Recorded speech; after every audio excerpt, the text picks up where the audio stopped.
గురుగారు మరొక రాశి మకర రాశి, 10వ రాశి. మరి మకర రాశి వాళ్ళకి ఈ సంవత్సరం ఏ విధంగా ఉంటుంది? మకర రాశి వాళ్ళకి ఒక హ్యాపీ న్యూస్ ఏందంటే, ఈళ్ళకి ఈ సంవత్సరంతోటి ఏలినాటి శని ముగిస్తుంది.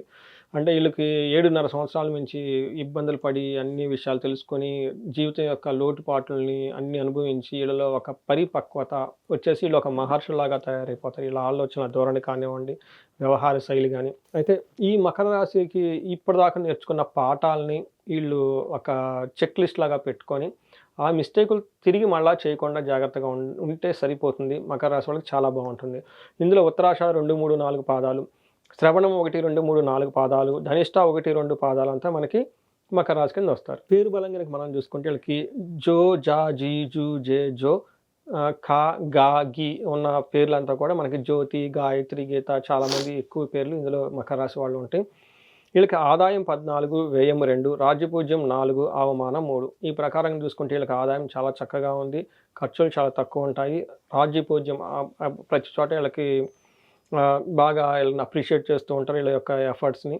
తర్వాత అవమానం 3 ఉంది. ఈ ప్రకారం కనుక మనం చూసుకుంటే ఈ స్టాటిస్టిక్ ఫిగర్స్ చాలా బాగున్నాయని మనం చెప్పుకోవాలి. అయితే శని 3వ ఇంట్లో ఉండటం వల్ల స్థాన అర్ధ భృత్యాధికం అని మన మహర్షులు చెప్తారు. అంటే వీళ్ళ యొక్క సమాజంలో వీళ్ళ స్థితిగతులు చాలా ఉన్నతంగా ఉంటాయి. స్టేటస్, ఎంప్లాయ్మెంట్, వీళ్ళు కనుక చేస్తున్న ఎంప్లాయ్మెంట్స్లో వాటిలో ఆధార వనరులు చాలా బాగుంటాయి.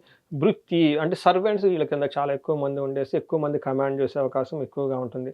రాహు 2వ ఇంట్లో ఉండటం వల్ల మిక్స్డ్ రిజల్ట్, కొన్ని విషయాల ధనం చక్కగా వస్తుంది, కొన్ని విషయాల ధనం అన్ఎక్స్పెక్టెడ్గా పోయే అవకాశం ఎక్కువగా ఉంటుంది. కేతు వీళ్ళకి 8థ్‌లో ఉండటం వల్ల శారీరానికి సంబంధించిన గుప్త రోగాలు అవన్నీ వచ్చే అవకాశం ఎక్కువగా ఉంటుంది. 6వ ఇంట్లో గురువు ఉండటం వల్ల అగ్ని, చోర ప్రమాదాలు జరిగే అవకాశం ఎక్కువగా ఉంటుంది. అంటే ఈ టైంలో వీళ్ళకి అగ్ని ప్రమాదాలు జరగటము, చోరలు అంటే వీళ్ళు పాపం ఇప్పటిదాకా ధనం ఏమైనా దాచిపెట్టుకొని ఉంటే అన్ఎక్స్పెక్టెడ్‌గా ధనం పోయే అవకాశం ఎక్కువగా ఉంటుంది.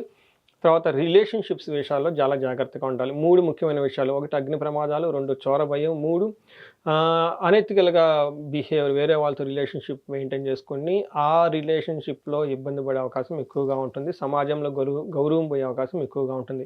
ఈ 3 విషయాలు తప్పక మిగతా అన్ని విషయాల్లో మకర రాశి వాళ్ళకి చాలా చాలా బాగుంది. దీన్ని సద్వినియోగం చేసుకోవాలని మనం కోరుకుందామండి. గురుగారు ఏలినాటి శని ఈ రాశి వాళ్ళకి ముగుస్తుంది అని మీరు తెలియజేస్తున్నారు. కాబట్టి దోషాలనేవి కాస్త తగ్గుతాయి. అనుకూలమైన పరిస్థితులు అనేవి ఉంటాయి అని చెప్తున్నారు. మరి ఇంకా ఎటువంటి పరిహారాలు వీళ్ళు పాటించాలంటారు ఈ సంవత్సరం అంతా బాగుండడం కోసం? మకర రాశి వాళ్ళకి గురువుకి సంబంధించి ఎక్కువ పరిహారాలు చేసుకోవాలండి. బెస్ట్ రెమెడీ ఏమంటే గురువుకి సంబంధించి జ్ఞానానికి అసోసియేట్గా ఉండాలి. ఏ పని చేసినా కానీ భగవద్గీతలో 2 శ్లోకాలు చదువుకొని స్టార్ట్ చేయటం, పుణ్య గ్రంథాలని ఎక్కువగా గౌరవించటం, బుక్స్ని దానం చేయటం, భగవద్గీత లాంటి బుక్స్ని వేరే వాళ్ళకి దానం చేయటం, రామాయణ మహాభారతాలు చదవటం, ఆధ్యాత్మికంగా వాటికి సంబంధించి నేర్చుకోవటం, ఆశ్రమాలకు వెళ్ళటం, యోగా చేయటం, మెడిటేషన్ చేయటం, తర్వాత వీళ్ళకి గురువు చదువు చెప్పిన గురువులు స్కూళ్ళని విజిట్ చేయటం, అక్కడ బుక్స్ని డొనేట్ చేయటం. వీటితో పాటు మనకి కోటప్పకొండ గుంటూరు దగ్గర ఉంటుందండి. మనకి మేధా దక్షిణామూర్తి అవతారంలో ఉంటారు. చాలా పవర్ఫుల్ అనమాట. అక్కడ కనుక వీళ్ళు టైం ఎక్కువ స్పెండ్ చేసి బృహస్పతికి యోగం కనుక చేయించుకుంటే గురువారం హోమం చేస్తారు.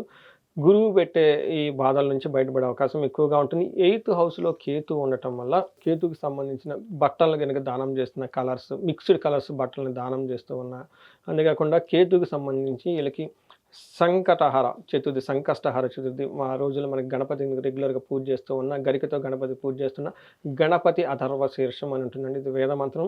దీన్ని చక్కగా నేర్చుకొని దీన్ని మనకి జపం చేస్తున్నా కానీ ఎక్కువగా చాంట్ చేస్తూ ఉంటే చాలా చక్కగా కలిసొచ్చే అవకాశం ఎక్కువగా ఉంటుంది ఈ రాశి వాళ్ళకి.